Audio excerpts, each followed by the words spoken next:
Oh, yeah.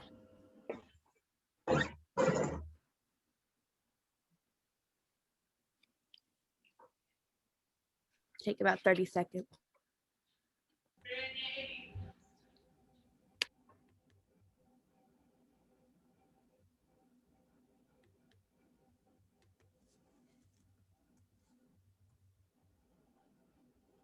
And we're live. All right. What's up, beautiful people? What's up, everybody worldwide? It's another day, another dollar, another global connection here. My name is René John Sandy. I'm one of the co-producers of the Global Empowerment Cultural Summit, and also one of the co-founders of the Hip Hop Loves Foundation, one of the organizers of this event. So welcome to the Global Empowerment Cultural Summit online series. This is a monthly panel discussion series that we've been having. This is our fourth installment. We've been having them on the second Saturday of every month, and we're really excited because we've been touching on a lot of different really great topics, dealing with hip hop, sports, and arts, and connecting people on a whole global level and having an open conversation about just really things that are touching and just really hitting the hearts of many. The Global Empowerment Cultural Summit was started as a series that we wanted to do actually in person in Rio de Janeiro, Brazil, where I'm currently located, to bring artists, athletes, educators, community leaders, thought provokers, people who were just really about making change and having some real thoughtful conversations, events, music festivals, community projects, and so on. So we were going to do this last November of 2020. Obviously, knowing this global pandemic that we've been having, that, with travel and all the other stuff, we weren't able to do that. But we decided, hey, why not, be useful, as many of us are doing these days, is using technology to connect and really get things, and really connect with people. So again, we've been doing this monthly series.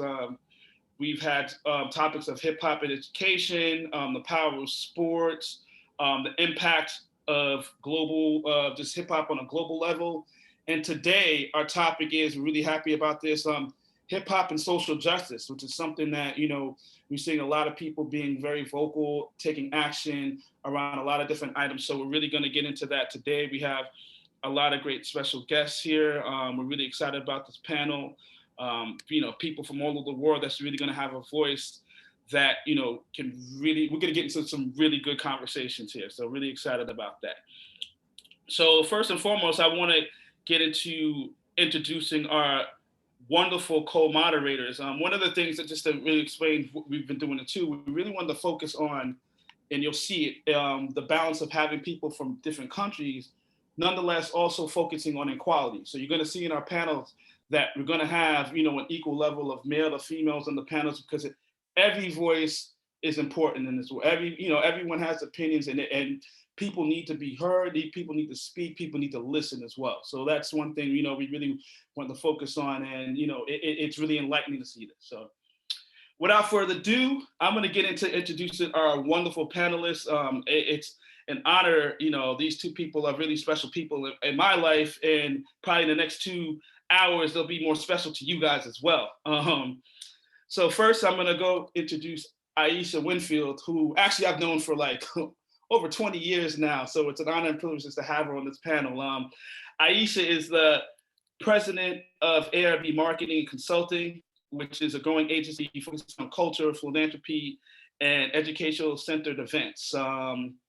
Originally, she's from New York City. She moved to Philadelphia in 2000, and she's shifted from working in the music industry. She's definitely been a real, I'll say, like, entrepreneur powerhouse. One of those people sometimes, you might not see her name shining bright like on a Hollywood star, but her star shining bright all over the universe. And, people really, if you know, you know. And, over the past 10 years, she served as a consultant working on various projects. And she's also helped transition to be the executive director. She was executive director of Jill Scott's Blue Babe Foundation, and also serves as a consultant and director of a camp that Jill Scott runs every summer that I've had the privilege to work at, called Camp Jill Scott, which is really great in Philadelphia. She's also the co-founder and executive director of Junior Music Executive, which is helps out a lot of kids learning about different elements of like what type of things you could do as being an entrepreneur in this hip hop industry. And so it's a lot of tutelage and then, you know, a lot of great things that she's been doing, empowering youth, connecting the dots with people, you know, on a global perspective. So without further ado, I'm introducing Aisha Winfield. Good morning, good day, greetings to everyone, wherever you are in the world. Excited to be here and to have this conversation. And just, I'm not from New York. I lived in New York, but I'm from Washington, D.C. Yeah, that's right. Washington, D.C. too. Yes. So, all right. And next, I'm going to get into our other co-moderator who is just a dynamic human being, a performance artist, MC, writer, organizer, very much a connector.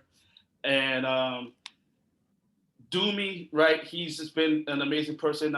He's also one of the first people, he's a part of a group called Zimbabwe Legit that was actually like one of the first African hip hop groups that really gained like international recognition on a global perspective. Dumi's been in the music industry, been an artist for a couple of decades now. He's worked with some dynamic artists, legends like Chubb Rock and many others. On a side note, I've had the honor and privilege to also be working with him to help coordinate and executive direct a few music projects that will be coming out soon through the Hip Hop Loves Foundation for Stop Shooting and the Hip Hop Loves Haiti project. He's been a very integral part within that. Much props within that. He's also been involved with a lot of panels. You know, he speaks on a lot of stuff, you know, dealing with social justice and other items with different universities, college universities in America. And he's just one of those people, like when you speak and you'll see even on this panel, people are already connected with him. We have a little plug I put in here, a song called Unity that Maya and himself and a few other people are on there. To probably get into that a little bit more, but I just wanted to put that together. He's one of those guys that's just like I would say like just a strong anchor that really connects people and is dynamic and always, you know, easy just to connect with, talk to, and just easy to really connect people around the world. So without further ado, introducing Dumi Right. Thank you, everybody. Thanks for the kind words. Humbled and honored. This is great company to be in. I'm really looking forward to exploring this topic and hearing, you know, from the great voices and diverse voices, not only, you know, culturally and socially, but even just geographically, and just seeing how this hip hop and social justice, you know, is working in different places. So happy to be here, and it's great to be with y'all. Awesome. Well, I'm passing the baton to both you and Aisha now, so I'll let you guys do the do, and, you know, let's have a great conversation here. Fantastic. So I have the wonderful honor of being able to introduce our first three panelists. And so very excited to have with us some people from, like René said, across the globe that are doing this work. So I am going to start with MC GAZA, who is a rapper from Palestine that has chosen to use rap as a tool to speak up about his situation as well as the conditions that his people endure. So MC GAZA, if you can just give us a few words about yourself. Hey, how are you all? This is Ibrahim Ghanem, also known as MC GAZA, from Palestine, Gaza City. Actually, I started hip hop since 2005. We are living in the last occupied land around the world. So we are the people who should do hip hop. So I started to do hip hop to tell the whole world about what people struggling there and what my people living there in my country. And yeah, I did very big work around the world. I did a tour in Japan, Tunisia, Egypt, and Palestine. and this is too hard for a Palestinian with a Palestinian passport. You know, we are not even like a country for the whole world. So we we use hip hop to tell the people everything about what we are struggling there.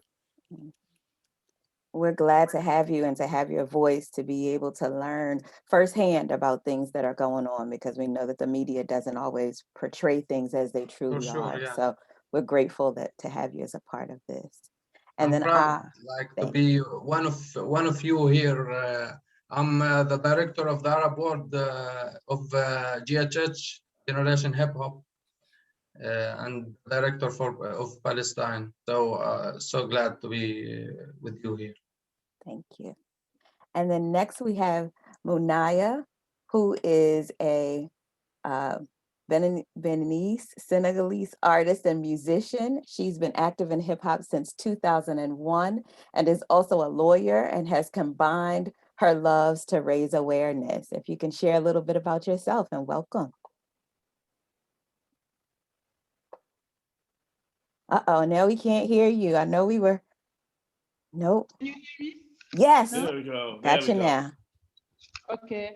I was not a lawyer, but I studied law at university, but I never worked in law because all I wanted to do since my childhood was hip hop. So first of all, I will ask you to excuse my English because I'm a French speaking person. So about me, there is so much thing to say, but I will try to resume it. My career began really at a professional level 16 years ago, 16 or 17 years ago. And I've been making a lot of towers in something like 12 countries, 10 of Africa, 2 in Europe. I started by, like every rapper, with the instrumental and the microphone. And now, since 10 years, I play on stage with a live band, because for me, it's more, there is more color in the music, there is more heat in the music. And what can I say about me? Yes, I'm half Beninese, half Senegalese, because my father is from Senegal. In my career, I had a lot of standby, because I worked in media, in TV, at the national TV and in private televisions too, during 6 years, from 2008 to 2014. But I was so sad because it was like something was missing, and it was my music. So since 2014, I'm back to music, and I told myself that even people won't stop me. Lack of money won't stop me. Nothing will stop me, but I have to go to the end of this adventure with music. Yeah. And this is how in 2017, I won a silver medal for Senegal during the Games of Francophonia. There are something like 82 countries in these games. So I had the second place with a medal for Senegal. And after that, I was signed by Sony Music Africa. And I am here. I released an EP, extended play, in 2019 of 6 songs. And there is the song Key in it, the song Key that I think that we will talk about further. There is a song, Il est temps. I'm talking about relationship between women and men, about hope too, with a song called Petit Oiseau. If I have to translate it in English, it's Little Bird. So that's it. Now with the COVID, we artists, we are all at home, and in Senegal, we are in an emergency state. So till 9 p.m. to 6 a.m., you can't go out of your house. And these are the measures that have been taken to fight against it. I don't know if it works, but we are in it. So how I survive it, because I'm an entrepreneur and I have a little enterprise since 2019. and we are doing audiovisual communication. And that's why you could see me at the beginning of the panel speaking, because I have a client who was there. He just went. So and we are working on a documentary on I have to say it's ILO. Do you know ILO? ILO, International Labor Organization. Yes. We now we are working on a documentary for them. So I'm a rapper and I do a lot of things, and yeah, that's it. That's right. I don't know if Multi-passionate, doing a lot of things and doing them well. But we thank you for being here, and you can definitely share more information about those songs and about the work that you're doing as we get into the panel. So thank you so much. And the last person I have the pleasure of introducing is La, and she is a Chicago native and is Afro-Boricua and is a youth artivist, a real-time results facilitator and co-founder of Mama's Hip Hop Kitchen. And her fervor is fueled by helping youth shift their misfortune into a positive energy. And I know you can share some more about who you are and what you do, La. Yay, hello, thank you for having me. I am feeling a lot of goodness right now. I feel full, and it has everything to do with everyone's energies and just, you know, tapping into what everyone is talking about, what they do. It gives me like relief in my spirit because, you know, sometimes we feel like we're the only ones doing anything, right? And so it's like, oh, okay. So what up to everybody? I love you. So I am a Puerto Rican from Chicago, whose parents migrated here. So first generation born here in the United States. My people in Puerto Rico are a colony of the United States of America. There are Black people in Puerto Rico, so I am a Black Puerto Rican, right? And so that's really important to highlight because there's community there, right? It's just not highlighted. And so my work is really around using hip hop to teach people, or to teach, really using hip hop to teach people how to tell their story from a real authentic place. No lies, no need to lie, right? And helping us like rewrite our narrative. And so I have Mama's Hip Hop Kitchen, which is an all women's hip hop event that takes place in the South Bronx, Boogie Down. I'm from Chicago, but I lived in the Boogie Down for a long time, which we're in our 14th year of our showcase. It serves about 2,000 people, right? And it's the poor, it was one of the poorest congressional districts in the nation.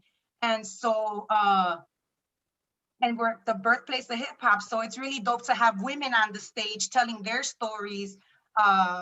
So that's that. And one more thing like that I do is I teach emotional intelligence, but like the hood way, you know, right? Like not this super academic in a super academic way. I go into the schools, I'm in there for a few months, and I do a whole bunch of programming around like, no, but for real, why you acting like that? What happened, right? And then pulling out their truth, and then showing them how to convert that energy.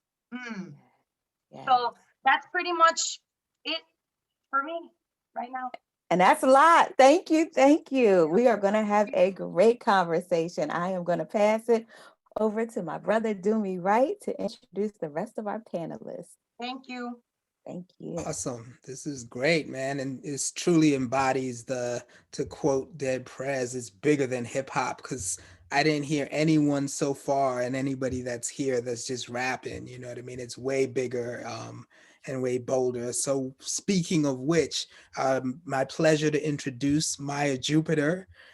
She's a hip hop artist, activist, and philanthropist. She's been involved in a broad spectrum of hip hop initiatives ever since a very young age, and that spans performing to teaching to advocacy. So Maya, please share with us some more about your background. Yeah, first of all, it's just amazing to be here with all of you, and I feel really grateful to get to know you all. What a beautiful group of people. So my story had actually a few similarities with Moonaya as well, but I was born in Mexico, but my mom is Turkish, my dad's Mexican, and we migrated to Australia when I was 1, where I grew up.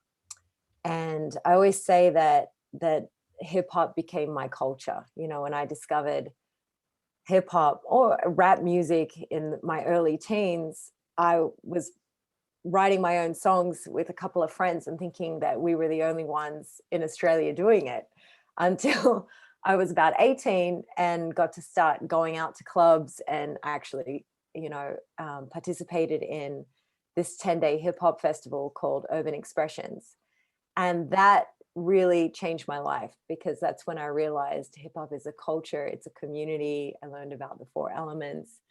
And it's funny you say that, Dumi, that we're not just rapping. It's like, I wonder if there's a connection that because hip hop is inherently about, you know, different disciplines, that we carry that into our lives, right? And that we bring it into everything that we do. So yeah, so similar. I started writing rhymes. I just knew I wanted to be involved however I could, but it led my passion for the Australian hip hop voice, which to me doesn't mean white Australian, which a lot of the times people think that in Australia, right? Aussie hip hop, they associate Anglo-Saxon, the dominant culture. But to me, it was about people of color, migrants, Indigenous Australian voices. And that was always my passion. So that led me into a career of radio and television. So presenting hip hop on a national radio show and a national TV show. But still something was missing, in the same way that Moonaya said. And I migrated to America in 2008. I came to Los Angeles for love. My husband is American. And I was like, let me just try it out. And I've been here ever since, but something was missing. I didn't want to continue in the career of that. I wanted to pursue my artistry again and really see what I could achieve, and to connect with the Chicano community in LA, because that was something that I never had an experience of in Australia, being around Mexican people.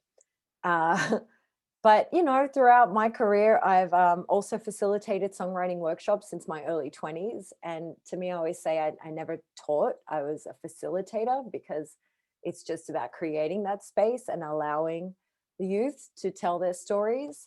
I've always loved that work. Currently, myself and some friends created Larimar Entertainment, which is a company that supports other artists that want to make music or art for positive social transformation. We've put on lots of events, and most recently held a campaign in conjunction with Our Right to the City organization, which is really looking at canceling rent, mortgage, and, you know, providing housing for all during this COVID pandemic. So we produce a lot of online events, performances, discussions, you know, panels, lives, all of that kind of stuff. So always hands are in lots of different pots, but at the end of the day, I consider myself an artivist, and we are all about you know, creating social transformation, positive social transformation, and using art to do that. So that's the foundation of all the work that I do. Very awesome, and glad to have you. And so moving along, the next panelist we have, also doing many things like all of the folks on here. We've got a lot of polymaths that are multi-talented, multidisciplinary, and are making change and impact in the world with hip hop. Sergey Ivanov, head of the Exit NGO, which I'm sure you can tell us some more about as we get into it. He's a musician, DJ, poet, and independent researcher, and that's kind of intriguing too. Love to hear more about that. But he has organized many events related to hip hop culture, including festivals, conferences, jams, masterclasses, theatrical productions, as well as other community activities. And I just like the breadth and depth of all of those things, from a masterclass to a jam to a theatrical production. So much on the table. So Sergey, please share with us some more about your background and what you do. Yeah, thank you, Dumi, so much for presenting me.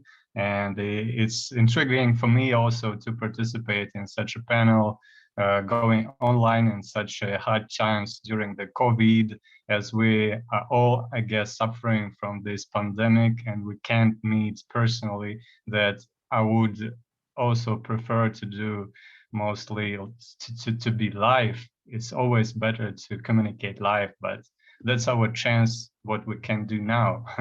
So nice. A few words about me. As like the other panelists today, I've also started from art, from music, from hip hop, and I got the start of my career in the beginning of 2000, also from the live music. I was an MC in the several bands. So, and I started my road in the hip hop culture through the rap music, through the DJing, and through the live music also. I'm still like live artist.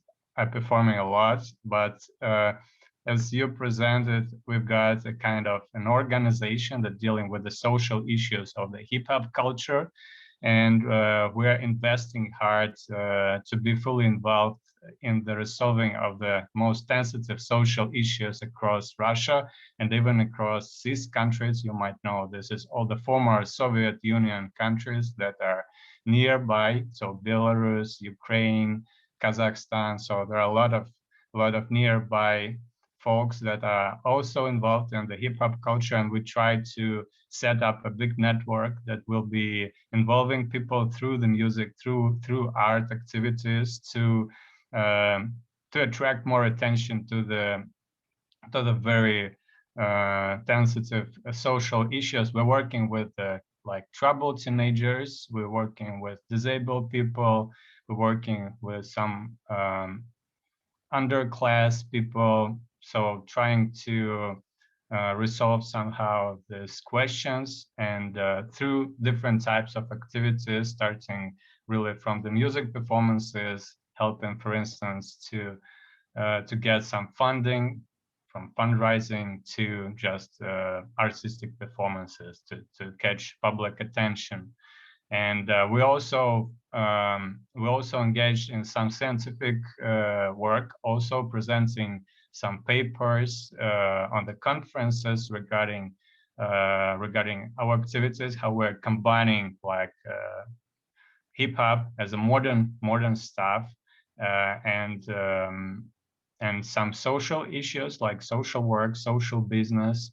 And I think it's very important because it's not quite well popular movement in Russia, and we're like only one or two presenting those activities. And we're trying to go worldwide now, making several big projects with the United States. Also, as René told in the early beginning, we're also taking part in the Stop Shooting movement and taking part in different activities, including Trinity Hip Hop Festival and several more.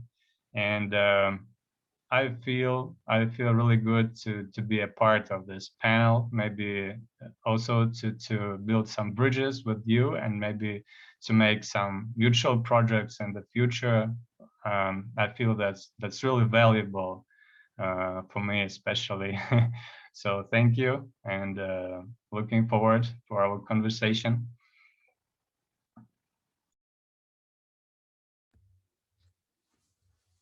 Well, great. So that's the panelists we have, is an esteemed panel. I describe them as just across the board in terms of their depth of experience. And I think they can share a lot with us today, and for all of you all online that are watching this or will watch a replay of it.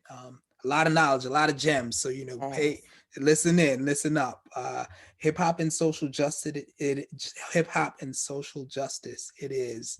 So that's what we're going to talk about today. So Aisha, do you want to tee us up and we can hop into this? Yes, just even listening to the introductions and all of the different facets of how our panelists are engaging with different topics. We know that this is going to be a very robust conversation. And so it is somewhat informal. We want to be able to share and collaborate and to really make sure that people that are watching and listening also know how they can get involved in the work that's being done, because we know that there's so much that needs to be done, that the more people that we have involved and the more collaboration that we do, the more effective we can be. And so we're gonna jump right in to make sure that we're able to cover as much as possible during this time that we have.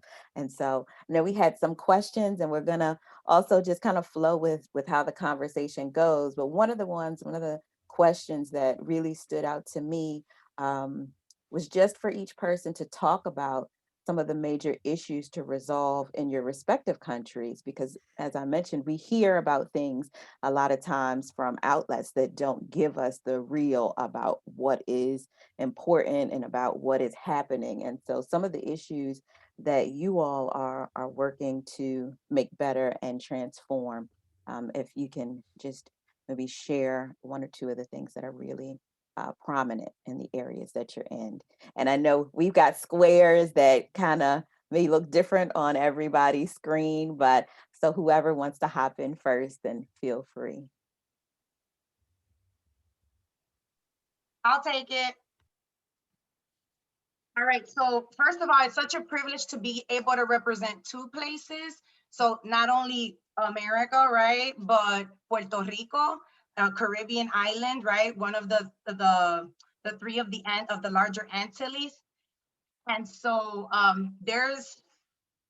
it's really interesting because right now in Chicago, we've been doing all of these, our gun violence is obviously out of control, right? 2020, we had over 770 people killed. Out of those 770 plus people killed, over 24 were children under 10. So that's just to throw out what this is looking like.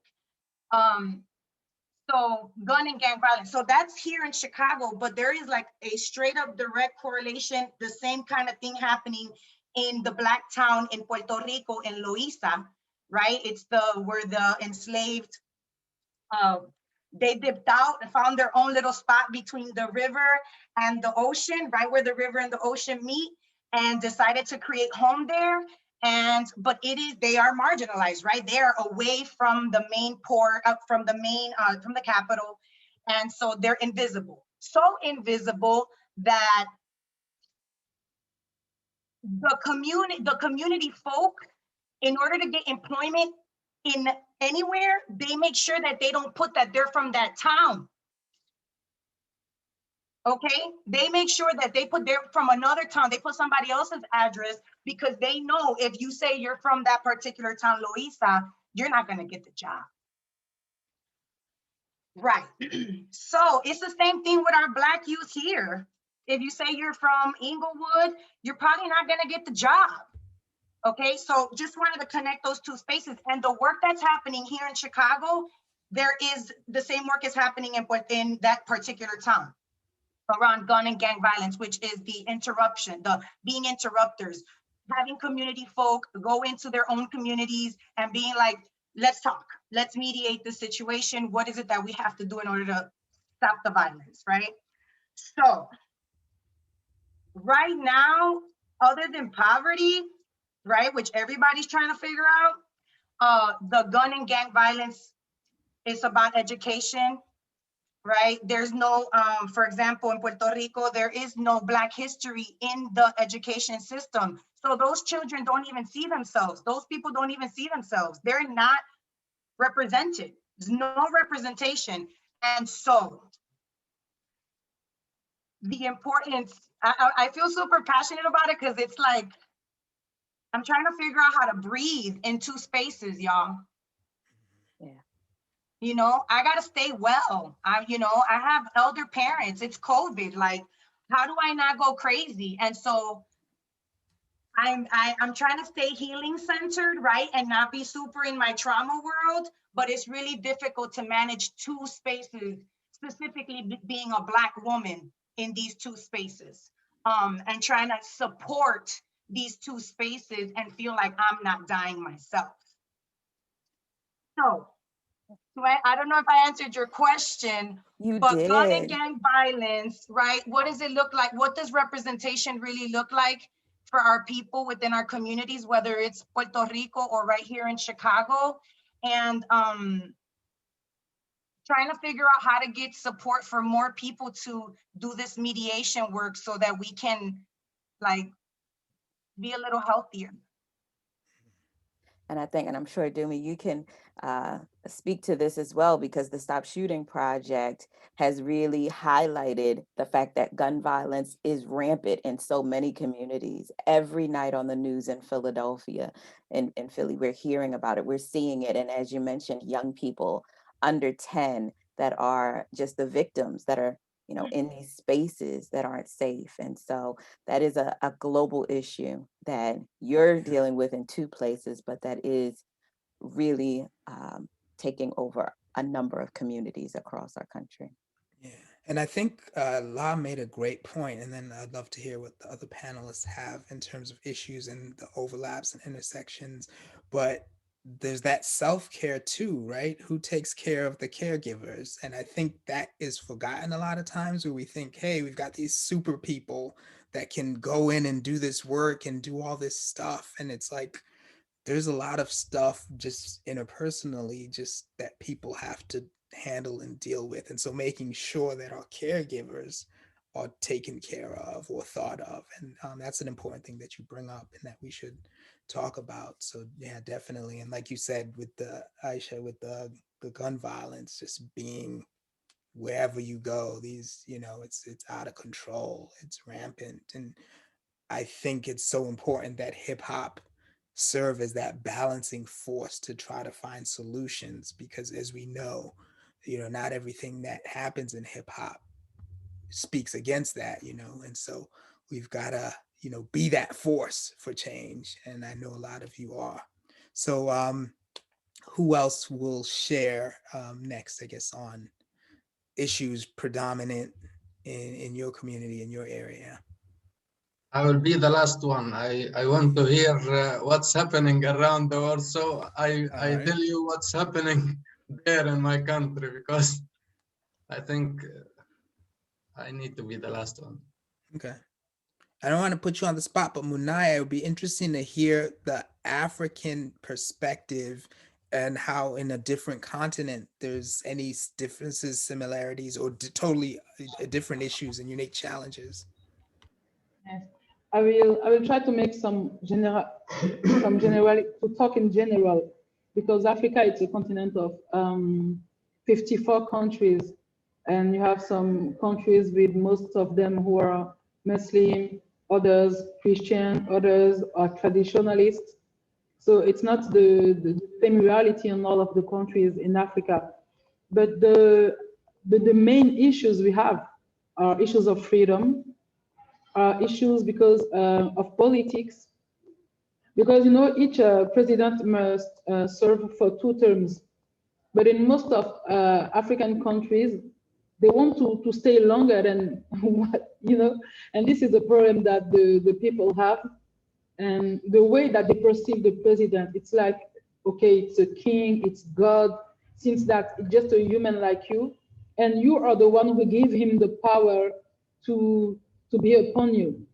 So I think that the way that we teach our children what is a president should change, because a lot of people in our political class in our African countries, they do politics because they want to have a lot of money, but in a short time.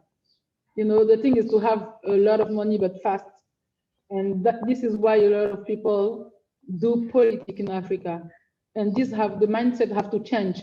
So these we have programs of development too, but what is the development? Is it a European conception of the development? I think that we have to define what is our progress, what is our development according to our realities. Because if we do it according to the realities of other continents, we will never, never, ever move from where we are, because it's not our realities. We don't have winter here. it's not the same way of thinking. Is, you know, even if with the media, with the slavery, with the colonization, they did everything for us to want to be like them, but we are not them. And this is why I think that our intellectual people in Africa, whereas coming and, you know, be like condescendent because you went to school, because you have some knowledge, you have to be more close to the people, and we have to think together about what we are. It's true that our history has been erased, and they give us an history of us who begin with slavery. You know, so we have this pedagogic problem too. What are we taught in school? What are we taught in school is that our history began with slavery. They don't talk about l'Empire du Manding, all of the empires that we had in Africa. And it's not like we were born slave. Our ancestors were always slave, and before that there was no Africa. There were monkeys on the trees, you know. So this is something that has to change. And there is a lot of problems, but there is a lot of good things too. So, but I think that we are here to say, okay, what are the solutions? And to find solutions, you have to recognize that there are some problems, and there is a problem too of religion, because today, there is a lot of wars in a lot of countries because of the question of the religions. But all of this, it's not because people don't accept each other. It's just manipulation. I have to say manipulation in English. Is it the right word? Yes. Yes. Yep. Yeah. So because of the manipulation, because our feet are so rich, you know. In Africa, Africa is so rich that for me, I don't have no more hope. For us to be in peace, to live in peaceful countries, it will be very hard, because Africa is so rich. If you go to Congo, if you go to Mali, even the place where there is a lot of problem, actually, conflict, actually, it's because there is gold here, there, and there is a lot of, and for me, Africans have to wake up and to realize that it's always the same strategy. If it's not about ethnicism, it's about religion. That our mother friends, because we steal her children, she treats us as children, you know, and because our presidents, they can go and cry at the presidents of France when there are 2 people killed in France, but when there are 2,000 of people killed in a village in Nigeria, nobody moves. But Nigeria is closer from us than France. You know, so this is this complex that people have, and this is why I made a song called "We Not Just Numbers." Africans are not just numbers, because it's normal for people to hear that 7 million people died in North Kivu, you know, but for them it's normal, because we have the habit to die. We live the dead, you know, and for us it's nothing. And I think that this has to change. And people, when you hear that 7 million people were killed, it's 7 persons with an age and a history, a family, the surname, the name, ambitions, and it's a human being. It's not rats. It's not, you know, it's not dogs. And this is why politically we have a lot of efforts to do, and we have to do some politics of reciprocity. If I have to pay a visa to come to your country, you have to pay a visa to come to my country. If you want me to protect the people of your country, you don't have to kill the people of my country as Black people are killed in the Maghreb, you know, in North Africa. So we have to have a reciprocity, because if our governments don't respect us, nobody will respect us. We can respect ourselves, but there is a work that has to be done at the stage of the government. I don't know if I make myself. That makes sense. That makes sense.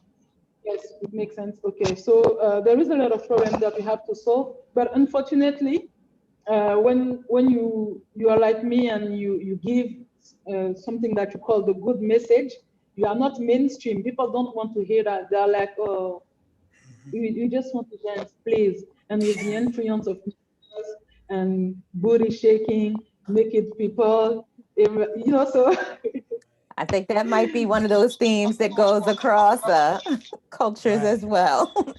Sometimes people want to be entertained, but there are some that really do want to be educated and be involved. So we got to keep putting out that. You are still hungry. How can you dance when you are hungry? Yeah. And this is drama. It's the drama of Africa. You are hungry, but you want to dance. No, you have to go and to increase your knowledge. You have to work for your community, for your society. And yeah, this is the problem you have, because everybody wants us to be universalist, but they are like protecting themselves from us. So why are we the one who has to be universalist? Why are we the one who has to accept other cultures? And other cultures say that our culture is too bad for them. So, we have to work on all of this, all of these things. So one of the things you said that was interesting, and I've heard it, and I mean, like you said, you made a great point. Africa is not monolithic, right? There's different challenges. There's, because it's all different countries, right? But then there's also themes that permeate because of the shared history of colonialism and those things. But you mentioned that in the schools, they don't teach like the Senegalese or traditional history. They teach just from slavery going forward. Did I understand that correctly? Yeah. Because that's a huge problem in the US. And I would think at home, right, back in, the African countries, because I know in Zimbabwe, we did learn about historical chiefs and kings, but I have heard that it's not always the case. And that's so sad, because I think that's a huge problem, that starts, this identity crisis in people, and is used to oppress people. Identity, it's an identity crisis, and it comes in schools. Just to give you an example, few months ago, we made a panel with professors from university here, from the University of Dakar, and there were three engaged rappers, militant, so activists. So after the panel, was like, he said that he was ashamed because university is the place that they make, where they make, how he said it, comment on appelle ça, des aliénés. I have to find the word, please. Let me just write it on my Google Translate. I just have to write it there so that I can alienated people.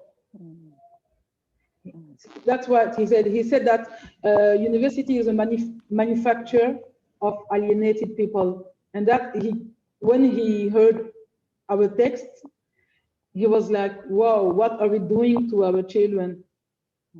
So sometimes, people just do things because they just repeat what they see. They don't question their acts.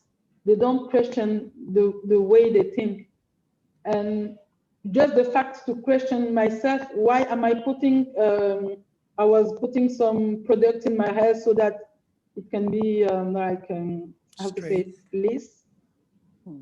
Yeah, straight. Straight, right. Just the question was that why do I have to change my hair, saying that other people, they accepted with their hair? Even in school here, when you put your real hair, professor can tell you when you do an afro in school here in Africa, in Africa, professor can tell you to go out. Wow. When young children wear some dress, you can't be at school, perhaps if it's a French school, but you can't be at school and wear dreads. This is not possible. If you want to work in bank or in big organizations, you can't wear dreadlocks or your afro. This is something, and it's in Africa that it occurs. So, we have a big problem. When you will come here and you will live here, you will see that it's the same thing there. We don't have the white supremacy, the presence of the white supremacy, but what they did is I said that it's more powerful because they are not even there, even here. Wow. And they're But still they have, controlling. exactly. They don't have to be here. They put all of the machination that can make that, and the problem you have in Senegal, it's young people going on the sea to go to Europe, and they die during the trip. And this is a very big problem. And when you see the money that they pay something like in dollars, it's between $1,000 to $6,000. But with $1,000 or $6,000, you pay it to buy the death. You can start something here, but people don't have the knowledge of the opportunities that are here. When they say Africa is the future, yes, but it's not the future for Africans. Each time that I see someone with the T-shirt, Africa is the future, yes, but who is future? Because we have friends and USA doing what they want on our territories, but today we have Russia, we have China, and people are like, okay, Russia will save us from Europeans. Nobody is your friend. They're just here for their interests. China won't go and save you. People are looking at us as idiots. Like, you are so rich, but you are not aware of your health, and you are waiting for us to come and to give you some food in the mouth. So, we have a very big mindset problem. I think that's why these conversations are so important, because I don't know that everyone is aware of the things that are going on, because a lot of what you mentioned, and as we're talking about identity and education, La is also mentioning and is needed in the United States. So for us to understand better things that can be solutions, but how we make sure that we're educating all of our young people about the incredible rich history of Africa, the incredible rich history of the things that are in the land, and how we can work together so that it is preserved, and so that it is something that can be advantageous for the people that are there. And as you said, not looking for people from outside to be able to help and save, but working together collectively, because there seems like there are so many of the same issues, but that until we have a really connected approach, and a approach that includes us working together across continents, then we replicate the same issues in other spaces. Wow. And can I say, it really shows like how strong a hold colonization has, right? When the French aren't present anymore, but their white supremacy still is so pervasive in the culture. And yeah, I think we all need to travel. I know it's hard in COVID now, but I think like traveling, for me, being to many different countries, it really educates you on what's happening, and to, get outside of your own town and to understand, the issues that other people are facing.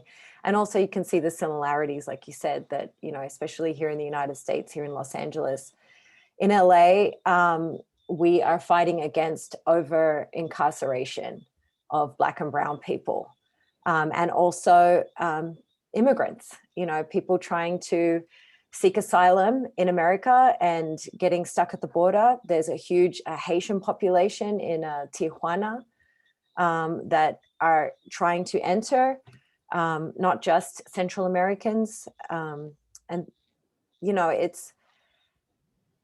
it's such there's a lot of intersections there, but we just, in Los Angeles, we just voted in a new district attorney, George Gascon, who is an incredible man who has no other political aspirations other than doing the right thing and reforming the system. And he is facing backlash within his own office. Like, they will not allow him to do the job that we, the people, voted him in to do.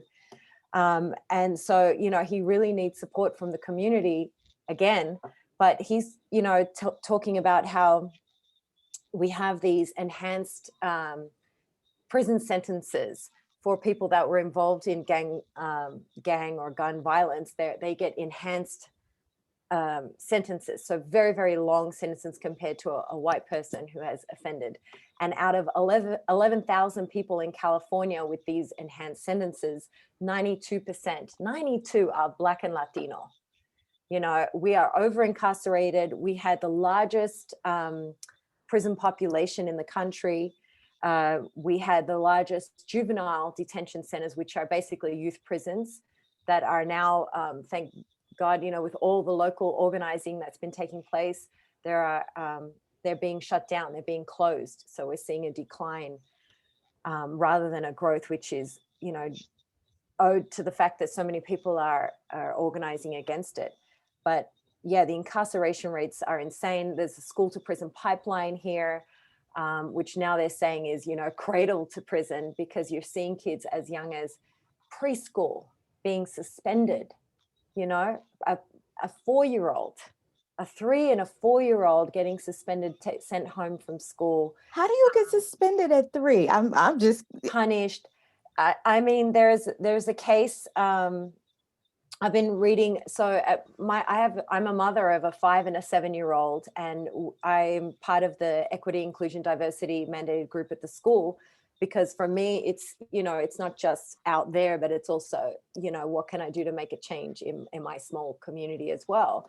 And we're reading a book called So You Want to Talk About Race by Ijeoma Aluo. And she talks about a story about a 5-year-old boy who his teacher, a Black boy, his teacher called the police on him, saying he was assaulting her and other students. Like, a 5-year-old kid doesn't assault people. He's a baby.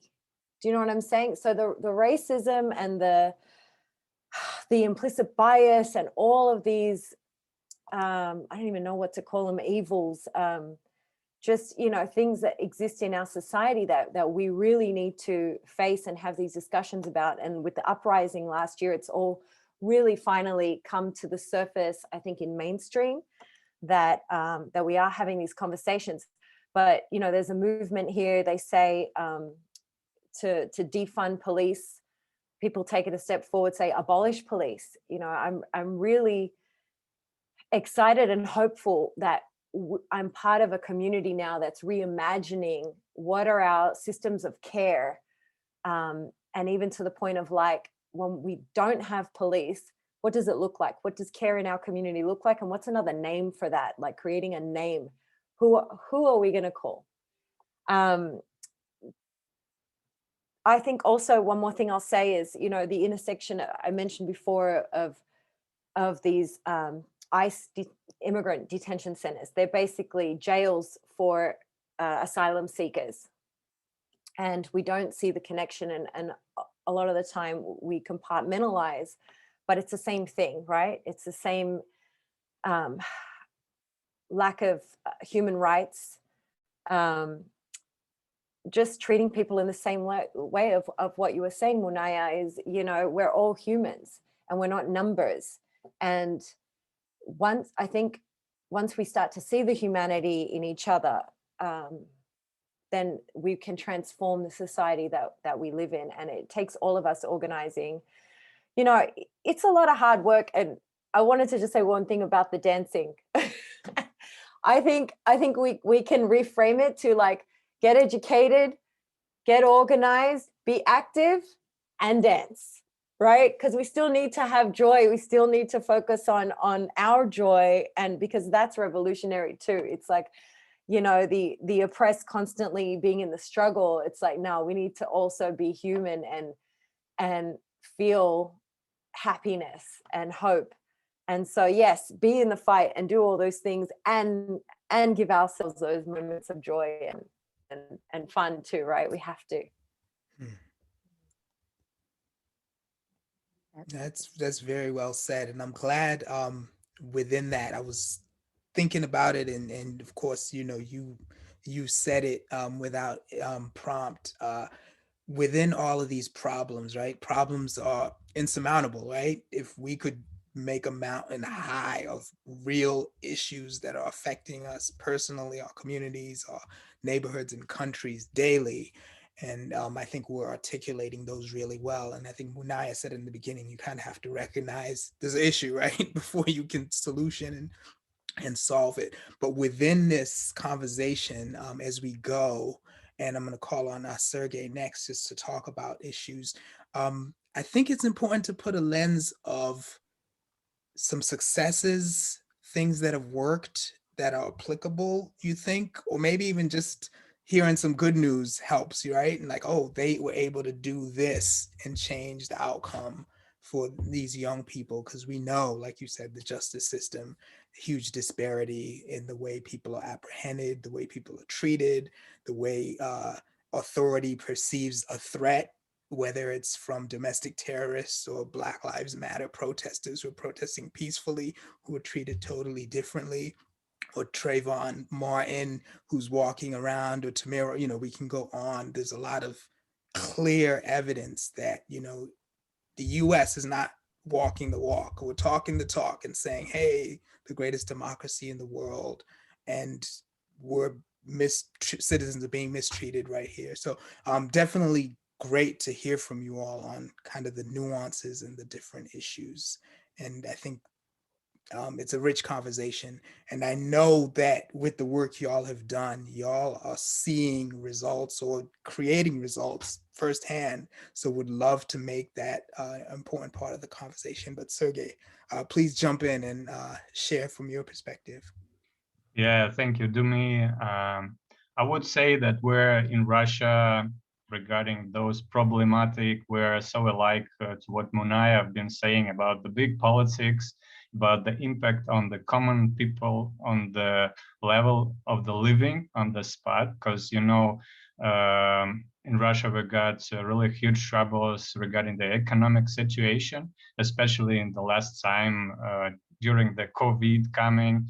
It's closures of the big enterprises, a lot of abandoned houses in the regions, and whatever more. And I agree with you, Dumi, that we have to keep positive in our feelings, in our hope for the future. And in this sense, hip hop and hip hop music is the great tool for our beliefs, for the good in the future. The situation will be changing, and at the same time, we're feeling, as we're all practitioners, we can use this tool. We have it in our hands. And the other thought that I got during this conversation, that at the same time, hip hop, this is a kind of a vehicle of the globalization. And that globalization was like blurring those differences of different cultures, of different countries. It's like McDonald's, we have it in every country and everybody knows what's that. And at the same time, for the last time, we see the rise of the interest of the folklore, of our roots, of the very internal and very vital and maybe ancient things that people are searching for their roots, searching for their own culture, for the origins, and so on. And I think it's very important that hip hop culture helps to maintain those interests. And at the same time, in every country, we've been speaking not long ago with our comrades about cultural resistance, that hip hop helps to bring those energy to some level where it stops that negative globalization impact, like big economics, like corporate capitalism that that is using hip hop sometimes as a negative energy. So at the same time, we have this tool to reinvent it every time in every country, because there are a lot of different local stuff and local traditions that are mixing with the hip hop culture, and that gives the new energy to rebuild it somehow and to make the positive impact. Yeah, and I agree 100% with that dance music. Yeah, it helps really. We all need a little dance to keep relaxed. as we use the music, it's also to easing down those negative thoughts sometimes. Yeah. But speaking about something very concrete, I would say yes, about the troubled teenagers we're working with. We've got a huge project that was lasting 2 years, and every week we've been making classes for the group of 10 people, and we've been also using rap and songwriting, storytelling, and also dance was also utilized. And we've been trying to combine those practices at once, and we've made a kind of performance with the rap music, with beat making and dance. And it was a kind of healing tool. So that's where I see that the applicable point is working on. And nobody been asking why hip hop, because everybody knows what is all about. But our mission was to show something very concrete, the technique, maybe to inspire and maybe to build the educational environment, what is very important. That's also, if I can talk more about the educational impact, I would say that the critical thinking is very important. It's all about Moonaya. I've been telling that people have to raise their awareness. So the hip hop education gives us this opportunity through the critical thinking.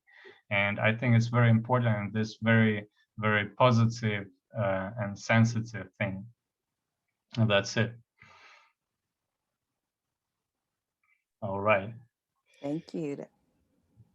That is definitely something that we needed, that balance. And I think a lot of panelists and people that may be watching and listening have also taken some of those opportunities to use hip hop to build bridges, to solve problems. And so that tangible group of 10, and I think a lot of times it is sensationalized that you have to have this large group, but really making an impact on a group of 10 has a ripple effect that 10 and the people that are connected to them, their peers, their parents, their family, also get the positive repercussions of the work that's being done. And so I appreciate you sharing that win.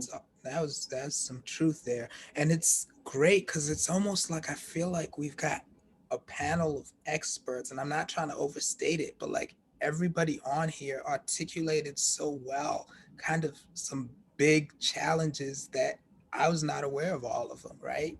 And I mean, I consider myself kind of, investigative and up on what's going on. So think about the people who are not as interested, and then think about the people who are running the government or the municipality that have no clue about some of these issues and challenges or don't care about them. And so through people like our panelists and the organizations that they do in bringing these issues to the forefront and pushing the agenda to be like, hey, I know y'all want to go to Mars and stuff, but hey, it's some stuff happening right here that we need to take care of, like right now. But MC GAZA, I know you were going to listen and take it in and share from your perspective, challenges, solutions, activities, and what's on your mind.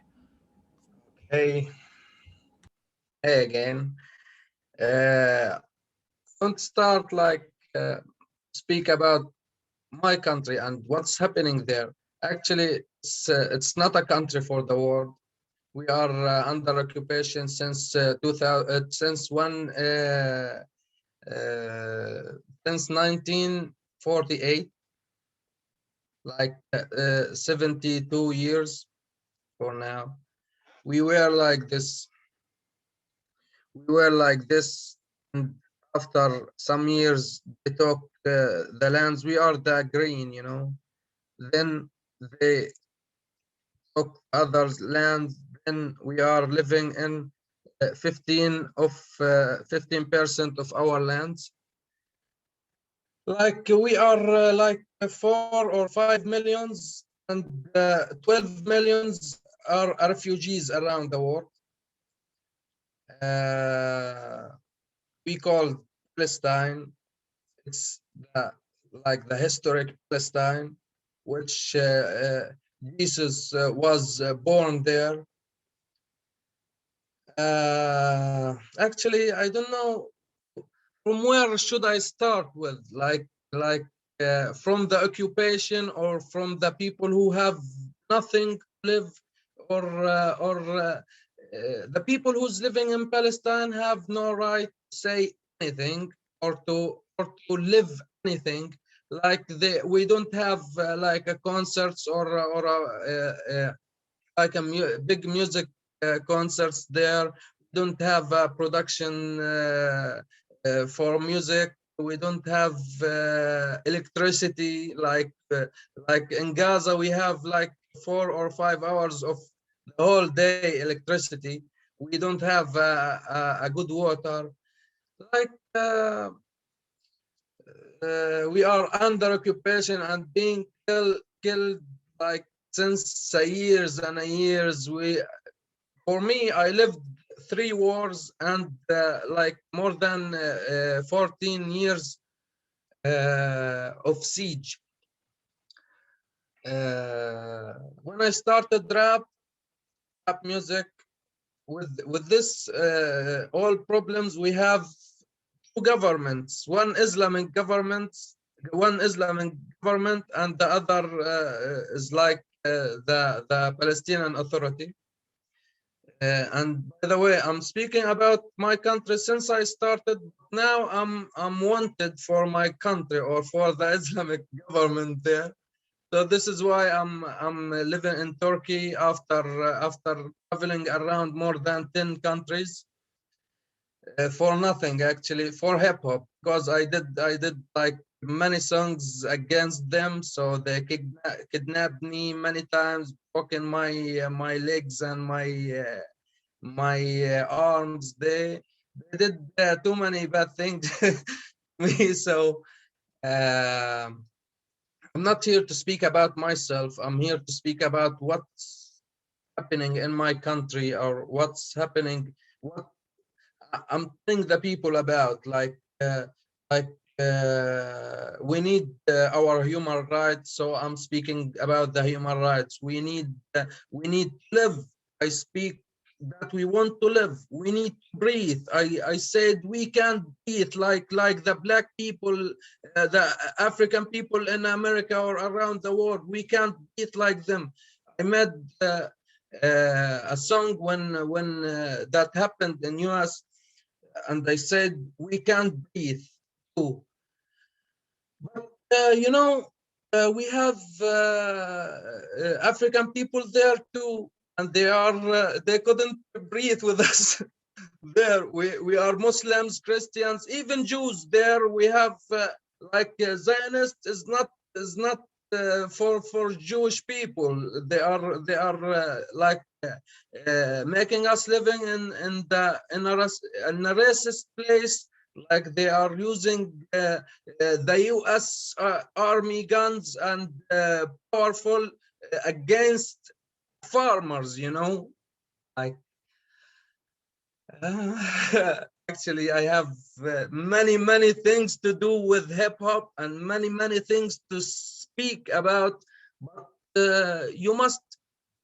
people must like look for what's happening there, because the media around the world are controlled by very known people, so they don't want us to be like on the news.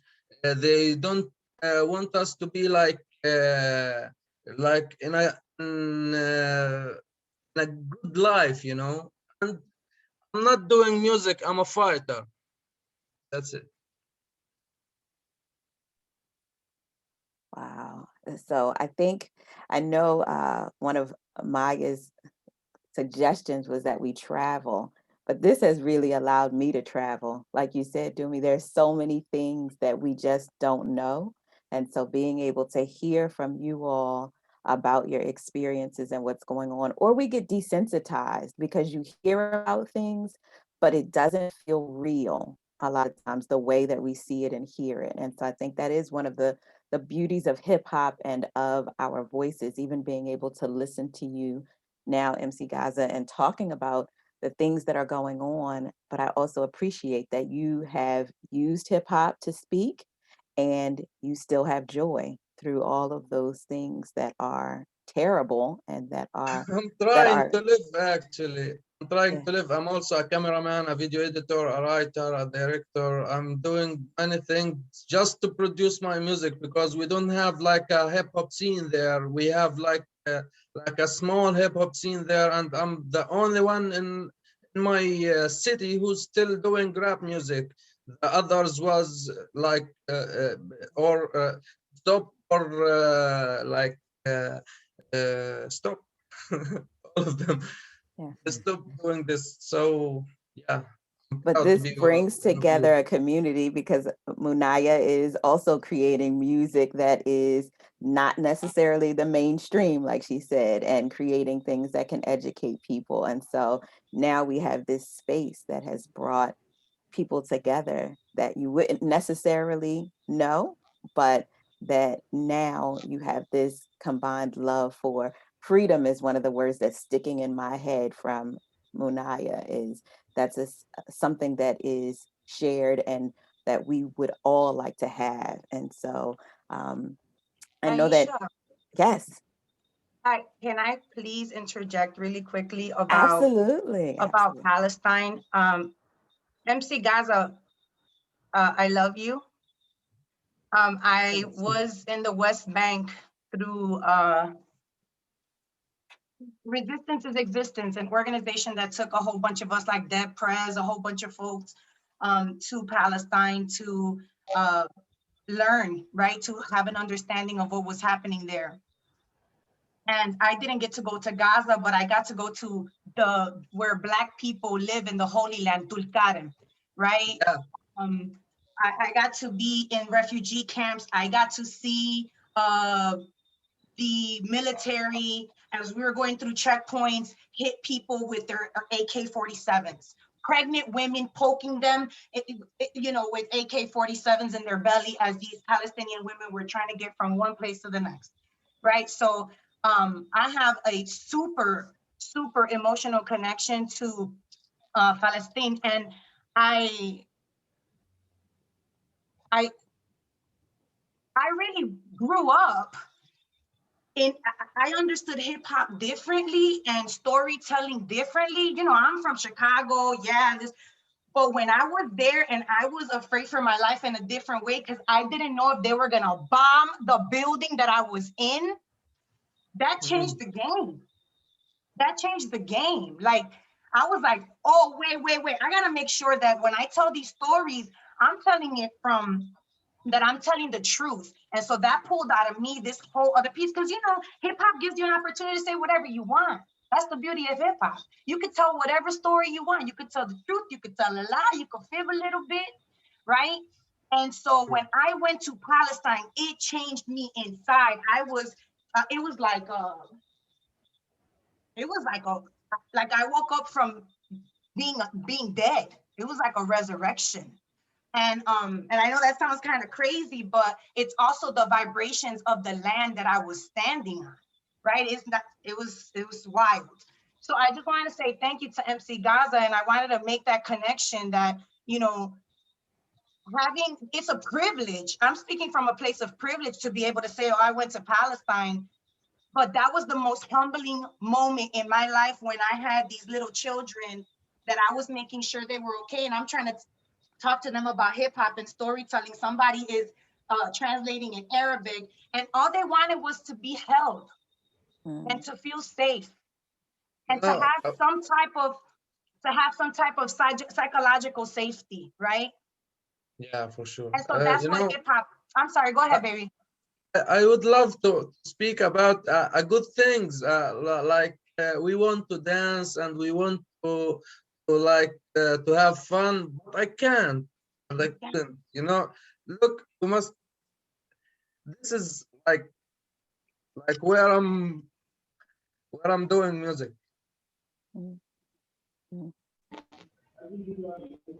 That day I lost a friend there. It was called the Great Return March. They were shooting at us with bullets. Snipers were shooting at us bomb bullets while we are like marching there. And I was taking a video clip while that. And yeah, this is what we are living there. And now I'm not there, so I can speak more. I can produce more music. I can do many big things, even if they are still fighting us around the world by their media and by their connections around the world, by their spies and by their powerful and by their money. They would never stop doing that, because we are fighting with music, not making like music have fun. And you know, I lost like many chances to tour around the whole world just because of a word, because of a right word, you know. But I'm doing hip hop. I'm here to say just the right about what's happening. So that's it. Nah, thank you for that truth, man. Like, it's Shukran. funny, like hip hop, we always say, like, yo, reality, yo, that's real, man. That's real. You know what I mean? That's the realest thing I heard this week. You know what I mean? All this stuff that people put out about neighborhoods that they supposedly were in and shady things that they did with, you know what I mean? It's no time for that, you know what I mean? And I know I'm pontificating and people gonna be like, oh, everyone has a voice, but it's a crisis, you know? So I'm glad that you were able to share, and I hope collectively, individually, and with the groups, communities, organizations, and foundations, we can amplify our voices. Because like you said, the people, the money people aren't going to amplify that, because that's not commercially accessible. That's not what, you're not glorifying the violence. You're talking about the reality of oppression, and that's not something they want to market. You know, that's not something they even want to be heard. So the blanket's gonna get thrown over it. So as much as we can do, definitely like want to do that. So I want to ask an open question to the panel on what are some things that you all see as far as from a hip hop perspective that folks are doing, can do, or should do that can begin to address some of these issues? I don't know whether that's through music and education, or is it through actual entrepreneurship and giving people opportunities? Like, I'll leave it open. Those are just things that came off the top, but what are y'all's thoughts on those things? And even things you all are involved in, because I know we touched the surface of some of the things that you're doing, but we want to be able to really dig a little deeper on solutions. I'll start, something that comes into my mind is, you know, the process of collective songwriting that I've always really loved. And you know, it's a process because it brings together community. It's a chance to talk about the issues that we're facing. But it's really the act of being in the community. It's not the goal of creating a song, but it's the act of being in dialogue and just sharing that moment in time. You know, to heal, to vent, to think of solutions, to organize, all of those things that come with that. So collective songwriting has always been something that I've loved and that I continue to participate in. Collaborations with other artists. Some events that we produced as artivists were called Artivista, and it was getting together, you know, around 10 different female artists, putting us all on a stage, but with one band. And so we'd have the band playing the music, but we would all come and interact with each other, sing on each other's songs. We even created a couple of original songs together, but just, you know, it was a night of celebration and collaboration. So you're seeing people that might have different kind of little subgroups all coming together in the one space and just seeing how powerful we are. And all of us, you know, being artivists in our own right. So I think that's what I'm seeing, a lot of collaboration. That's what I'm excited about. You know, I always say hip hop is a reflection of society. So wherever we are and whatever jobs we're doing, and however that comes out through the music or the art that you create, it's always a reflection of what you see and what's happening. So I'm trying to wrap it up to your question. Yeah, so I think that those are some of the things that come to mind right now, is the collaboration and the participation. Anyone else?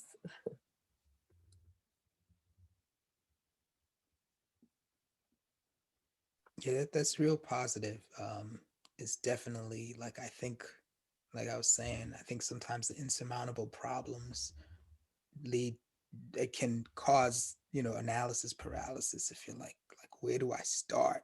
But I think the important thing is to start. I noticed, so MC GAZA, I know you were talking about film and video and videography, and Moonaya, I know you were talking about, having a business, using your knowledge of media. So does entrepreneurship through hip hop, in hip hop, or even unto itself, is that a vehicle for change? Does that give people some kind of empowerment to change their situation, or maybe be the ones telling the stories as opposed to the ones hearing the story?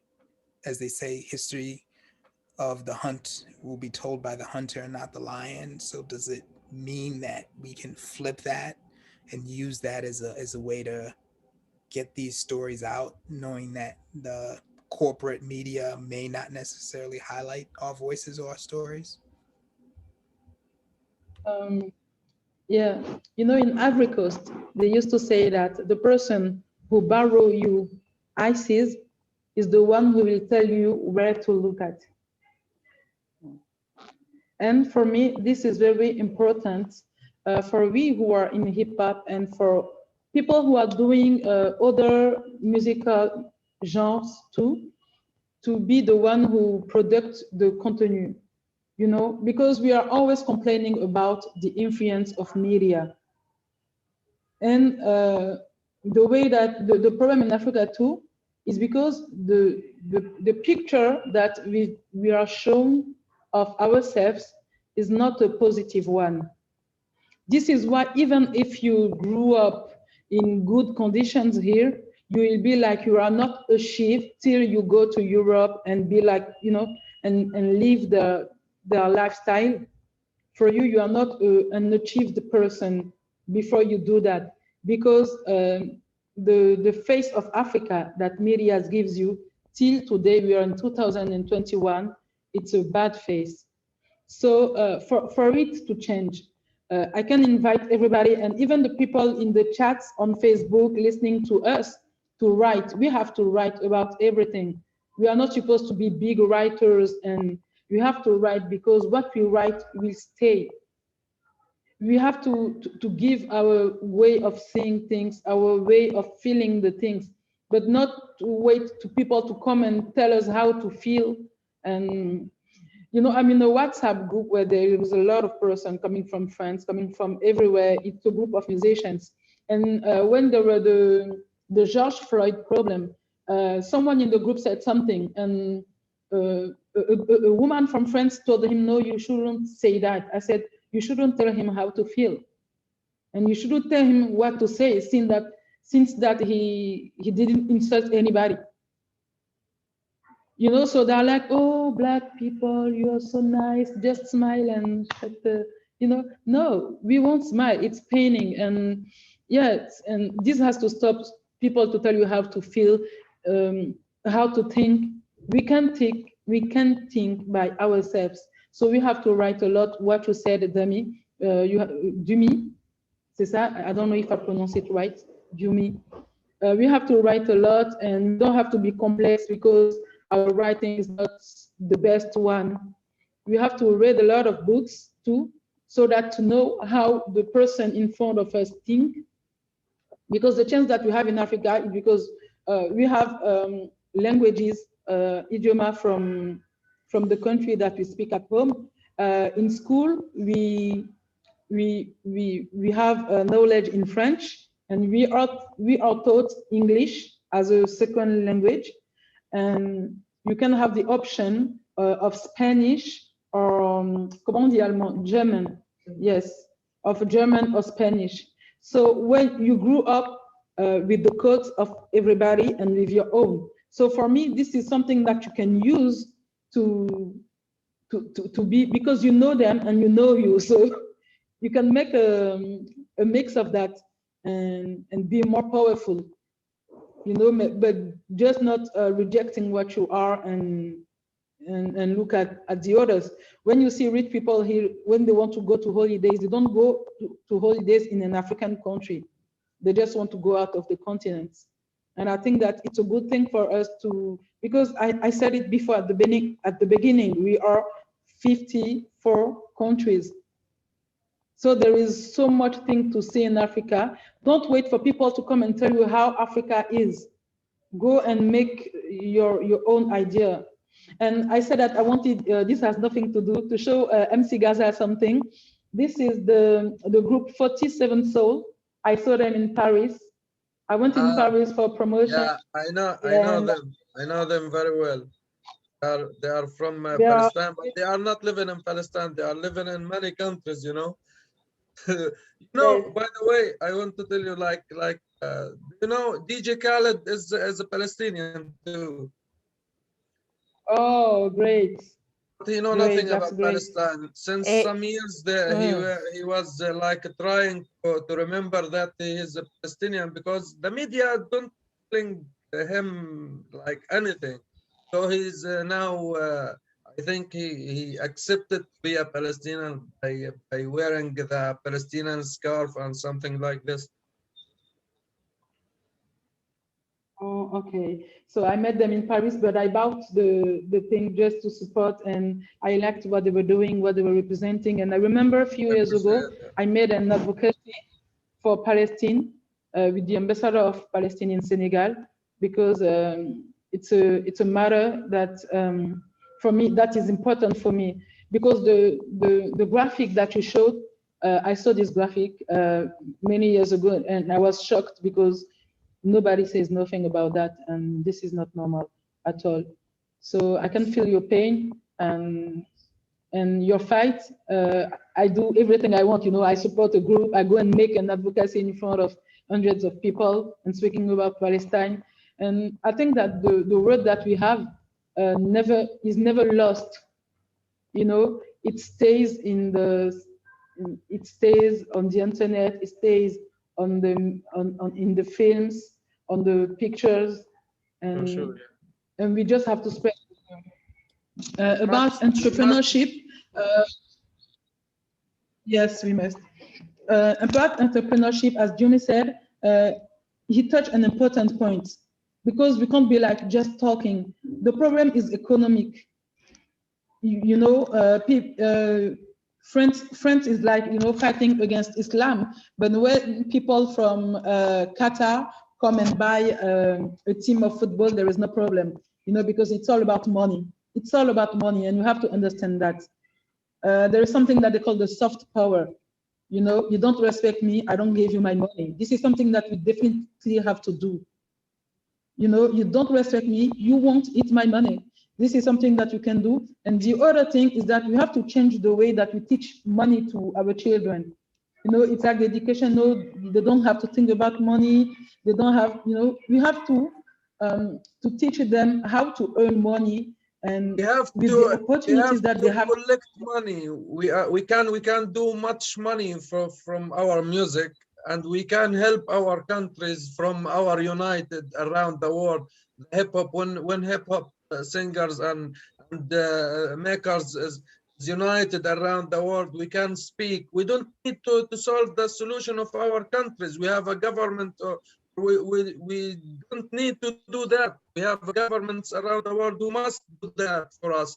But we can speak. We can speak about the problems. We can speak about what's happening around the world. So they push. We can push on the government and push around the whole world and push the media to speak about the right things.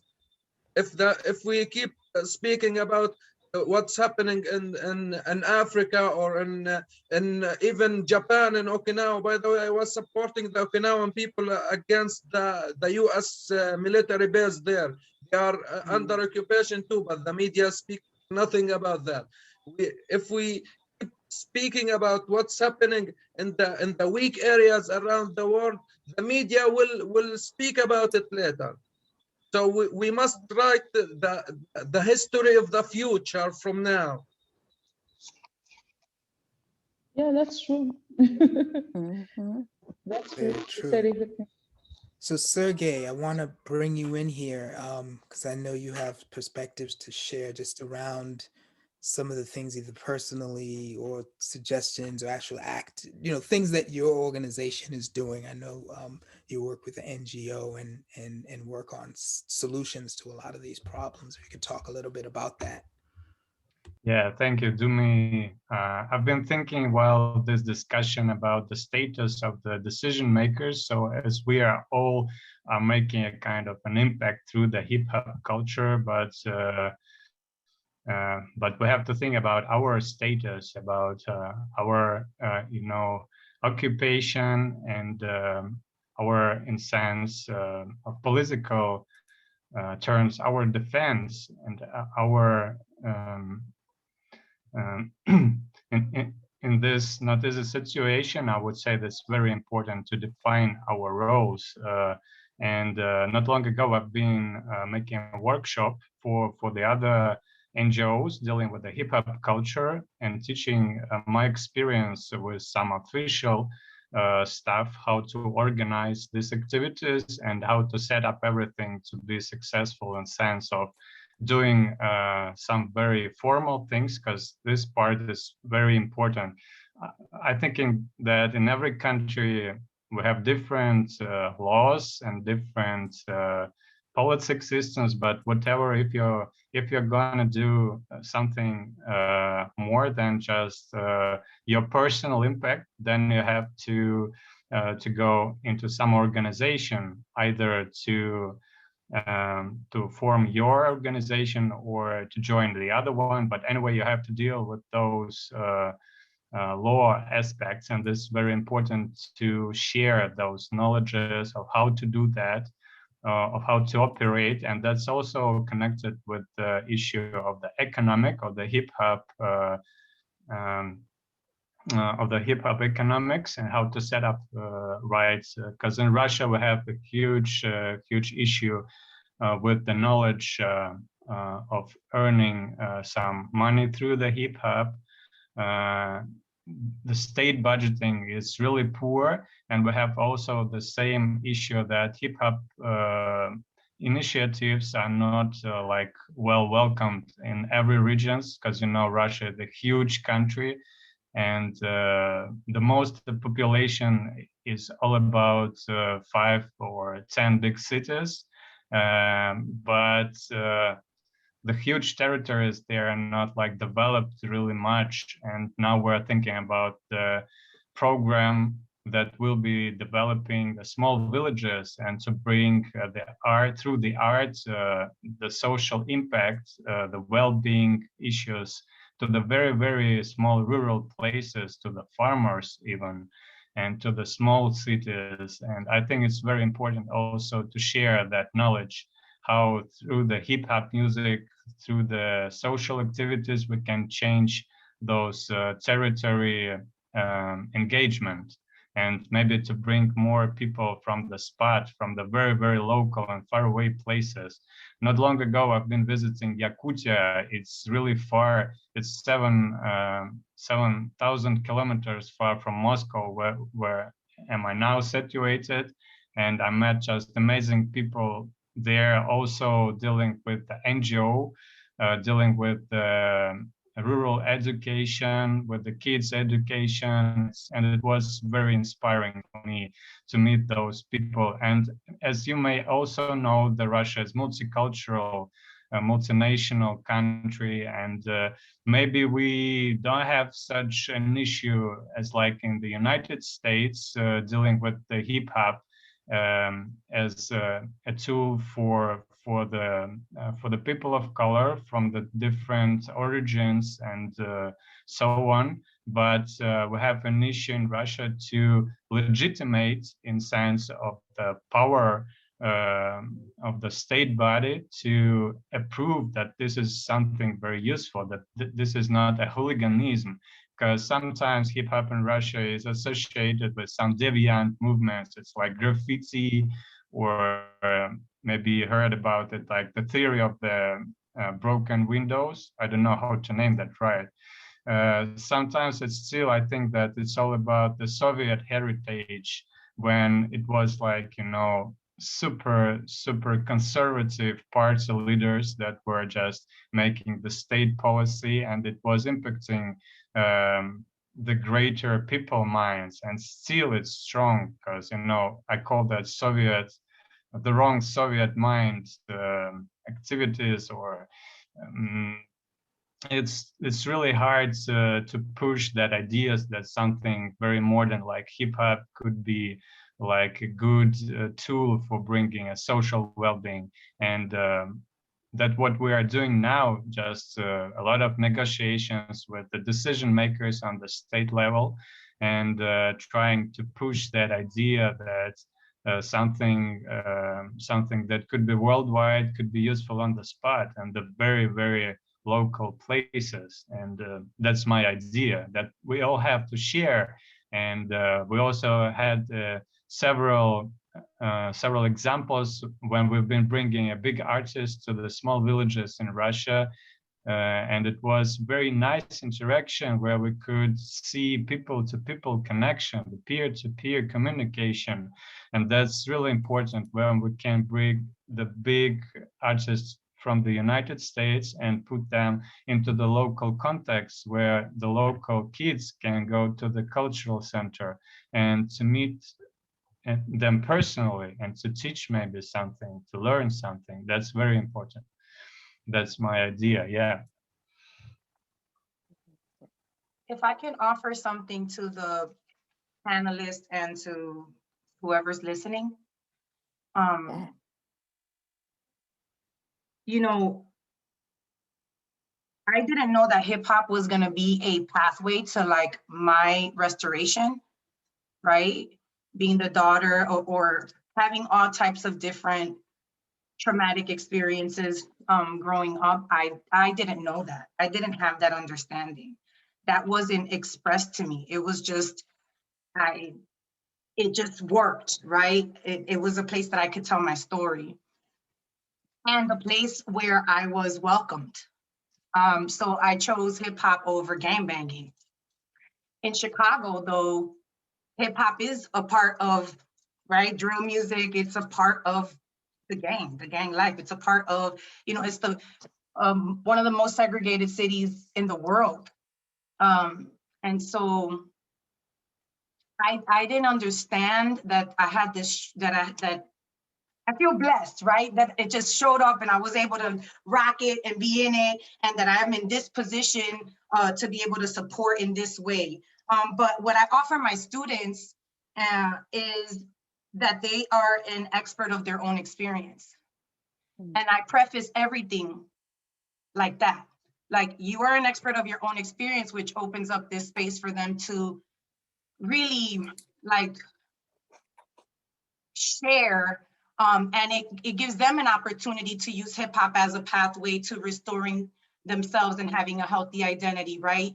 Through this like idea of cultural exploration, or this idea of having a sense of belonging, or it supports them in starting a new story for themselves, telling a new story for themselves. And I know I keep pushing like storytelling, telling the truth, but when you do this emotional intelligence work, one-on-one, yeah, you can have a group of 20, 30 kids, right? Or students, but there's gonna be those few students that they're like, oh, wait, hold on a second. This is really, I didn't know I could talk about the molestation of my life. I didn't know I could talk about my menstrual period. I didn't know I could talk about abortions. I didn't know I could talk about these, being the daughter of addicts. I didn't know, right? And so I think, we go into these big spaces and talking about these big things, and and we're in all these workshops, and we're doing all of these things. And as artists, we become these cool people that are like these, I don't even know. I don't want to be that.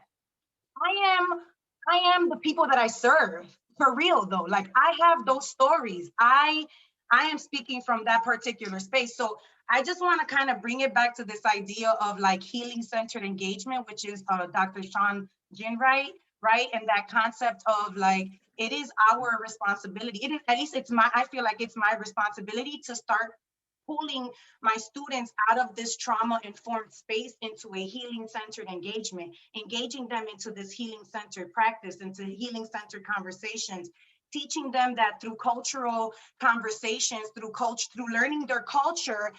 I'm sorry, the system is against you. Okay, got that? Okay, now let's start restoring our identity by going into our own cultures and reclaiming our freaking time, right? Reclaiming our stories. And then we're able to now stop talking about or not highlight only your behavioral and your emotional problems, right? Because we understand the system created that. And so then they start empowering themselves. And then, like, they start dreaming out loud. They start dreaming out loud. Yes. And so that's the responsibility that I have right now. I am not about to fight the government anymore. I do not have the time. I do not have the time. I just don't have, I don't even have the energy for that.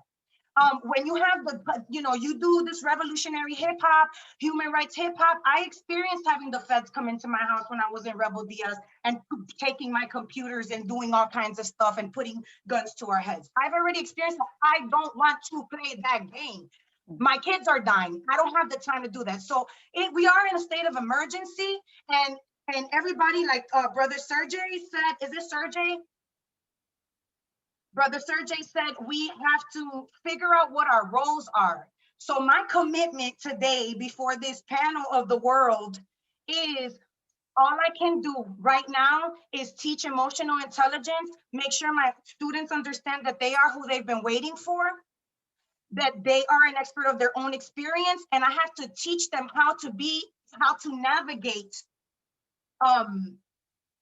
and find psychological safety. And I keep pushing that. They have to be psychologically flexible. And it doesn't always have to be just because that's the way that I survived. No, okay, that's the way that you survived. Okay, now we got to push and we got to dream and we got to support other people. So, sometimes I'm on these panels and there's this anxiety within me because I'm like, I don't want to hear myself talk about just what I can do, but that's only all that I can do, right?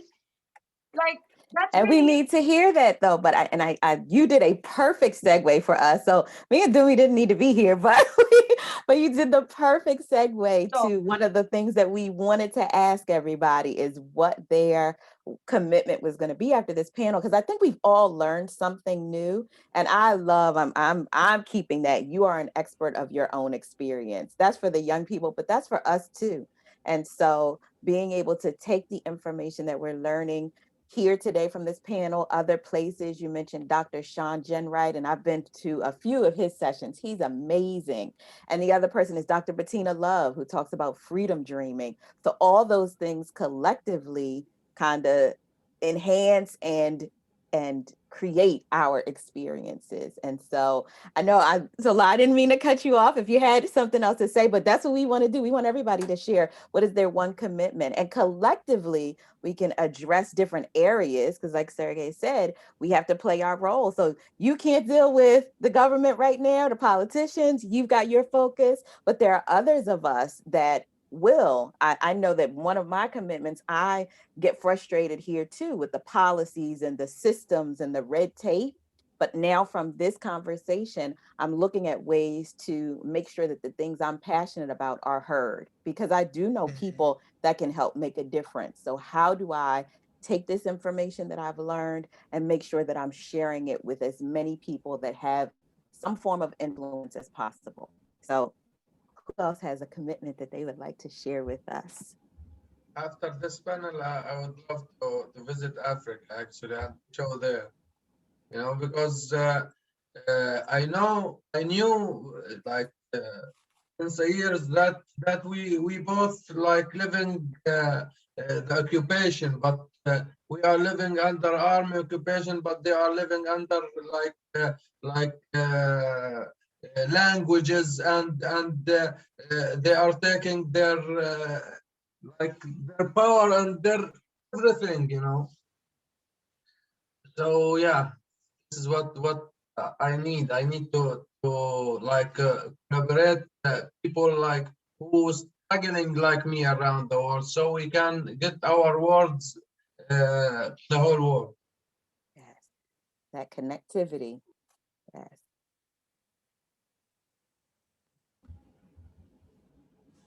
And just as a quick segue, I'm not gonna take too much time for this, but one of the things I want to be sure to do is like all the stories, experiences, organizations, and different initiatives that people don't know about and should. Like, I feel like I'm really good at bringing artists together.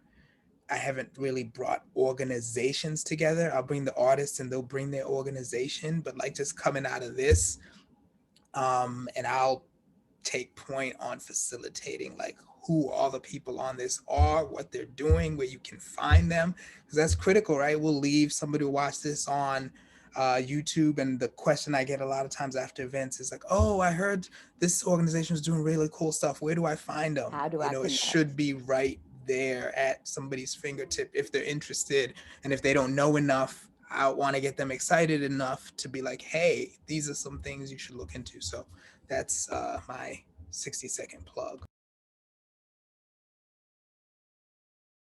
I feel like I don't want to have a mic and I just want to be everyone's hype person next to them. Yeah, yeah.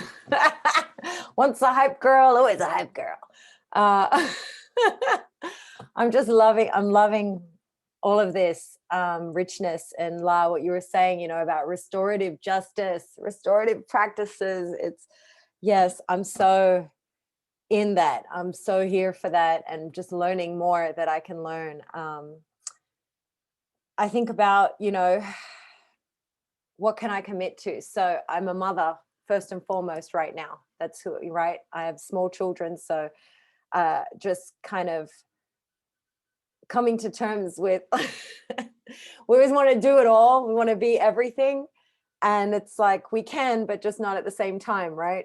So for me, it's having an influence and committing to being of service at the school in that way, of having these conversations and organizing, you know, parents and really making change within that community. I've been dreaming a lot during COVID, you know, what are the next steps? And relating to what you said, Dumi, just seeing the need in my local community there are so many small organizations. So is there a physical space that is available, or a time where these organizations when we can all talk to each other and build and connect and become stronger and larger, right? And see where all our issues intersect. Yeah. Hi, kids. Give me a second. Sorry, kids came in and interrupted my train of thought. But yes, really committing to the Schools Not Prisons movement, and building with people in that community that are doing the work. I think this next year, you know, I just want to start having more conversations with people that I'm already working with and friends, but just to see what's the next step. Like, how do we continue? How do we make a bigger difference this year? There is movement behind us, right? So how do we build on what already exists and really reimagine a new way of life? Because I think being on lockdown for the last year and everyone, you know, the world stopping, the world as we know it, freezing, it gives space to be able to dream about how we can end the systems that exist and build new ones for our future and our children's futures. Absolutely. I know we have a few people left that may want to make some closing. And I know we wanted to do a Q&A, but we didn't have a lot of questions, just a lot of comments and a lot of people that are applauding this conversation. So thank you to the panelists for that and for being able to share and shed light for people. Go ahead, Moonaya. Okay, so as a conclusion, the first thing is that I can see that other rappers over there, they are all teaching. And for me, the transmission of the knowledge is something very important. And I had this great surprise with a rapper from New York called La Bruja. I met her in the festival just before COVID. Yes, and she's so great and she's teaching too. I met someone from the Black Panther who came in Dakar, Dr. Charity, and she's teaching too in university. And I think that this is something, a way to a solution that you found. But the problem is that who are you teaching to? Are you teaching to the right person? Because the person who are in school, they are already in something, you know. But people who are not in school, I think that this is a thing that we have to do to reach them. But I don't know the solutions. But this is so great to see women teaching in university, teaching for students. For me, it's a level, you know, it's a level up to what we want, to what we really want. And congratulations for that. I'm very proud to be a part of this and to be in contact with you. The second thing is that this panel, for me, I could meet you all, even Aisha, Dumi, even if we didn't have the time to develop the topics. For me, it's the beginning of something. I sent my email to Latere, to MC GAZA, and I think that we can make some featurings, collaborations, you know, because the luck that we have as artists is that the boundaries don't limit us in a geographic territory. Our music is over the boundaries, so we have to cross these boundaries, and yes, it begins by that. So this is the thing that we do. The truth is that, you know, our lives, we all have so much things to do, you know. A day is only 24 hours, but it's to organize each other so that to make it happen, definitely. So thank you for the invitation.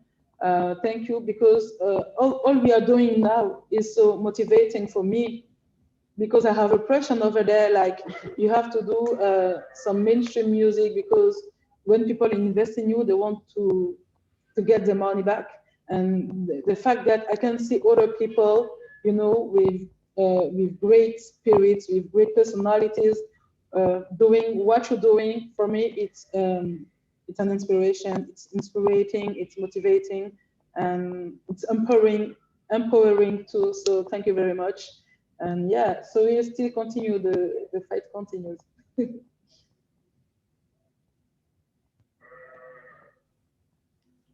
All right, I guess I'll catch the microphone next. Yeah, I agree with Moonaya that we have to collaborate and maybe to exchange our contacts for the future collaboration. And I will be also, so first of all, thank you all. I got also inspired, and it's really interesting for me to know what's happening in the other countries, in the other situation, in the other organization, or in artistic surroundings. And I will also appreciate if you can post those texts that you mentioned about. I haven't recorded about Doctor. That you mentioned, Maya. It's probably was you mentioning some works, and maybe La. it was you just mentioning with yeah, with Dr. the G. Right. emotional stuff. I got Yeah. you. Maybe if you can post that, it will be also good to share those information we're using and maybe some books.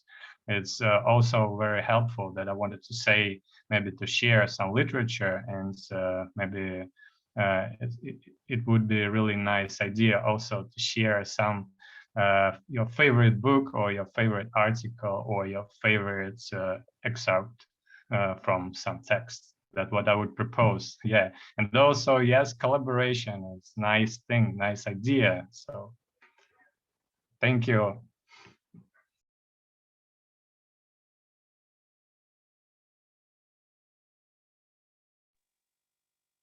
I think our last up is MC GAZA.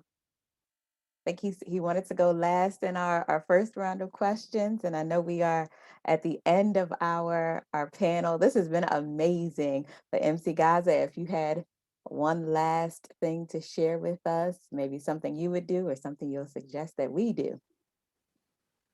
I love to produce, like I love to make the move, like before speaking about it. So let's do something together, all of us. Not just I can produce like the music or the video, I can edit it.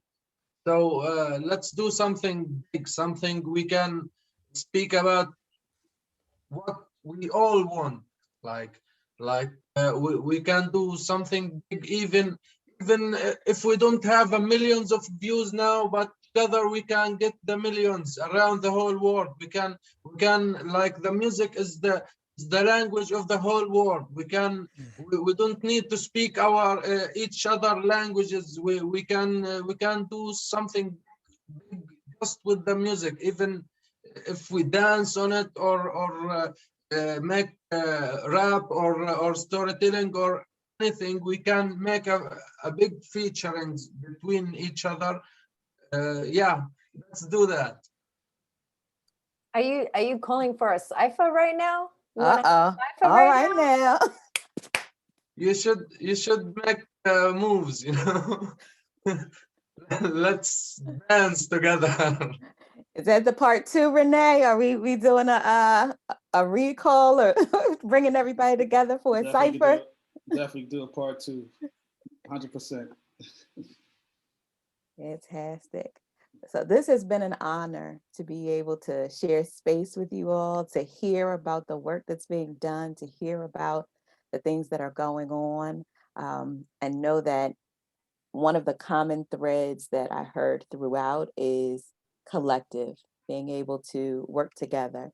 So I know we're working together with our core groups and communities, but being able to expand and work together with like-minded individuals, whether it's creating music, sharing information about organizations, but being able to continue the collective work and being able to document it, write it down, as Moonaya said, share it through video, but being able to document our experiences, document history, and make sure that we're sharing it. And then the other 2 that I noted were making sure that we are allowing our young people to be educated and to help them with identity so that they know the greatness that we come from and they're creating the history for the future. I love that, MC GAZA. And then also being able to speak our voice and make sure that we're sharing with our communities, our decision makers, whoever they may be, so that they can help us to make sure that the changes that we want are taking place. So, Dumi, I know you got some good ones. Sure, like I can't even say any more than has been said. Like it's just such the richness of conversation, commitment to action. I know the action is happening anyway. We didn't need to come here to certify that we are, but it is great that people watching this will see and hear about it. We're going to make sure we push out information about what's happening and where people can see and get involved using their roles. Like that was a crystal clear message, and it's important. You know, everybody doesn't have to do everything. You know, people are specialists. People enjoy doing things. People have skills and talents in specific and special ways. So let's come together and apply them, and like Let's not let this be the end of the discussion. It's just the beginning, the first building block upon which we build, and we move on from here. Like I'm honored and excited that I was here and I was able to be a part of it and able to witness it firsthand. And I think it's the beginning of the year, so we're just getting started. I think, let's keep pushing from here and make it happen. I posted it in the chat. The hip hop and social justice track is coming. That's going to be like the first outing we gonna do. MC GAZA, I'm with you. I feel it. Like, and I hope that will just help us to kind of stay connected and keep checking in and have a reason to talk and speak and build. So yeah, René, if you just want to close out on any logistical, I don't know, as far as what's next and what we're gonna do and what you want folks to do, but yeah, this has been great. And thank you all the panelists for joining and sharing your knowledge, insight, background, and experience with us and with everybody out there. Yeah, first and foremost, I just want to say thank you to everybody on this panel and for, everyone, you guys co-moderating this. It's been really, really enlightening conversation. Honestly, like I sat here, like wanting to have like tears of like pain and tears of joy at the same time. Like when I'm hearing some of these stories, like I was like, man, I almost had to get the Kleenex for a second. And then, I'm hearing like, then when you get to the solution part is great. I just want to say even on action items, because we've been talking about that from myself, and us, doing this together, I'm making a commitment of action items to collaboration is a big thing for me. So collaborating with people here, there's many I've collaborated with here, but like La, MC GAZA, Moonaya, I'm making a commitment to do some type of collaboration with you guys. Like one of the things from our organization in Chicago, we've been wanting to do something for a while. So like, I feel like the plug is right there. I know I already see the vibe of what you're doing. So definitely can talk more about that, and everybody, definitely Dumi, the music part. We already know how we get down with the collaborations on music. So this song is going to get done. Like, yeah. So, if you get a beat in the next few days in the group chat, write something to it. It's going to happen. All right. And just want to add a little something as far as action and collaboration. Like, I just want to share, like, Sergey and I met about 3 years ago, 3 or 4 years ago at the Trinity Hip Hop Festival, and they were performing. I was doing a podcast that we do called Global Love Warming, and we got to build for like a whole day. And then I was like, yo, man, I really want to go to Russia, man. I want to see what it's about. I would love to do some of the work there. I was like, if we could do that, that would be really dope. Within that next year, me and him always stayed in touch. A year later, I went out to Russia through his program for about 3 weeks. I was able to do workshops, master classes, and all that. So to say how just having a conversation like this for 2 hours and just having a collaboration, and if you have an intention and you committed to that intention, you can see how things happen.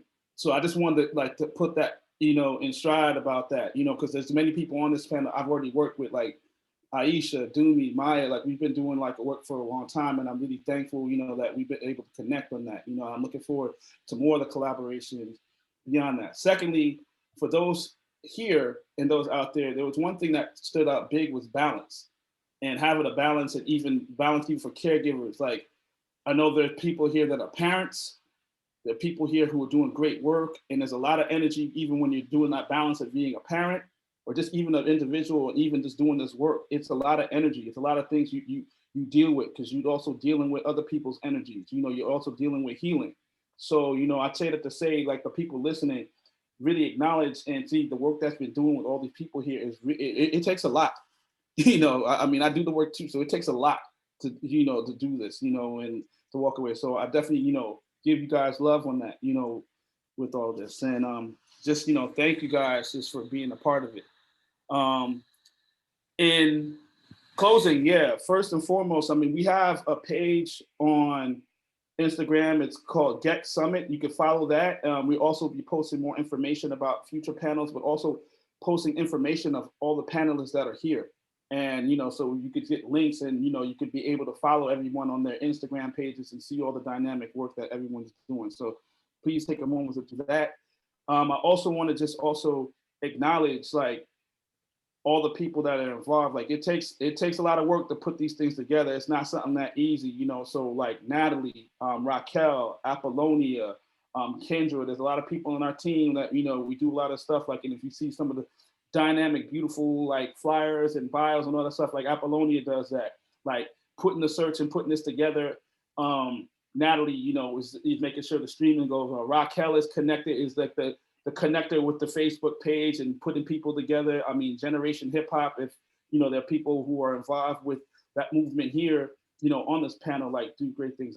You know, also give a shout out to our partners, you know, Hip Hop Love, Generation Hip Hop, Hip Hop Union, Junior Music Executive, you know, we Culture Fix, you know, we have a lot of, you know, this is about collaboration when it's putting this together. So like, when you understand even on a global level, you know, and sometimes that's, you know, we go through little, you know, you got to get through cultural language things, you know, to connect, but that's part of life. And that's part of like getting to know each other within that too. So, you know, just want to spread that love. So, and even beyond that, we actually have another panel discussion coming up within about 45 minutes. That's going to be the first panel discussion, same topic, but being in Portuguese.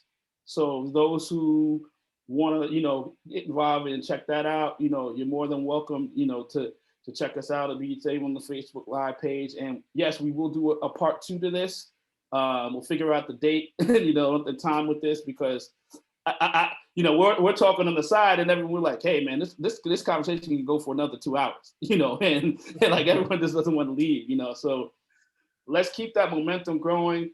Even the people listeners out there, please, you know, if you're not taking action, take some action, you know, make a commitment, even if it's volunteering for one of these dynamic organizations that people are getting involved with, or asking a question, if it's a donation to one of these organizations. And the donation doesn't have to be always money. That could be time. That could be a resource. That could be sharing a link to something, a grant, or, you know, something that could really just be helpful for something. So, you know, like that's one of the things we have to really even get more involved, you know, or just sharing something on your Instagram page for, you know, one of these organizations for people to know, you know, or a friend might want to get involved with something. So, you know, let's keep this momentum going. The energy was beautiful here. Much love to everybody. Once again, you know, this is the Global Empowerment Cultural Summit. Thank you guys all for being a part of this panel series. Thanks to all the listeners, the audience that's been following and looking at this. And, you know, let's continue to build and have self-care, self-love, and connection on a global level. That's what's important. Peace and love, y'all. Free Palestine. Yeah, that too. 100%. Free the whole world with the Yeah.